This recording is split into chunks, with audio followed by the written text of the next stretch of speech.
Hello, everybody. I was working with the uh, statewide Proficiency Initiative for Languages and Leadership, the SPIL committee, which I absolutely loved working with, through the Office of Superintendent of Public Instruction, OSPI. Gosh, in education, we love our acronyms, don't we? So I was working on this committee and I absolutely adored it. And I was asked to give a free PD, professional development, another acronym, huh, to any teacher in Washington State who wanted to take it. And so we put it out there. Unfortunately, this committee funding has been discontinued. And so if you want that PD, it's going to be really hard to find it through the state of Washington now. So I'm just going to put it here so that if you are interested, go take it. And I've hopefully made it in little bite-sized pieces so that it'll be easier to access for you as you're in between all the other stuff you got to do, right? I'm Madame Sensei.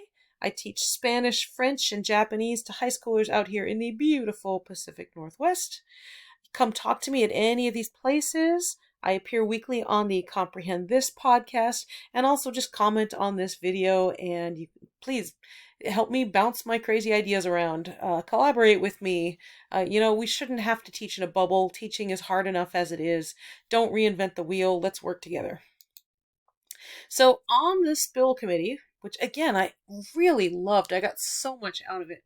One of the things we did was we got training in how to grade the stamp test.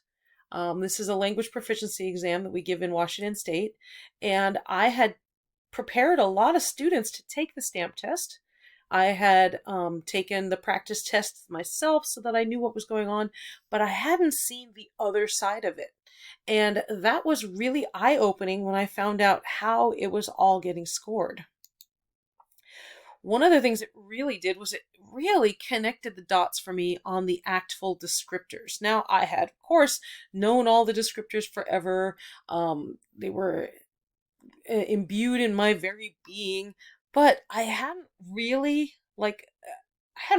understood a lot of the spiral of the descriptors and everything. For example, one thing I remember being just totally blown away with was that conjugation happens at intermediate low. It doesn't happen in the novice section. And I was totally surprised by that, to see that the stamp test, as long as you have a subject and a verb, it doesn't matter if they're conjugated or not, you're still going to be in the novice section until you're making that conjugation. And that really surprised me.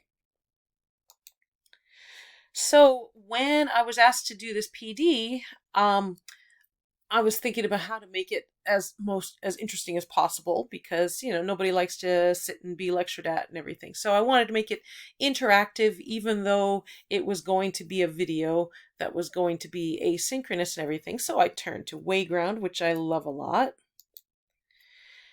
And because of everything I learned in getting trained for the Avant test, I decided to incorporate that into my free voluntary reading program. Some people call it silent sustained reading, and I heard somebody else use totally different words to stand for the SSR yesterday, and I can't remember what they were because I was really surprised by it. But it was something else, but it was still SSR, which I know as silent sustained reading. I think it was student selected literature or student selected reading or something like that.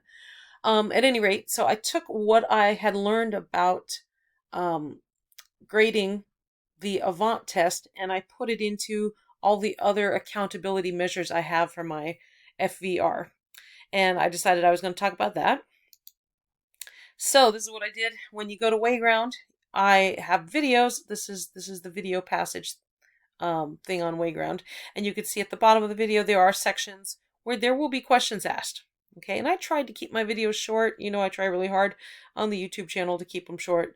These videos are less than 20 minutes a piece. I split it up so you could take stretch breaks and everything. But you see there's questions at these places, and my questions, because Wayground is fun, right? I try to make everything I do fun. It's kind of like a game, so I tried to make my questions very game-like.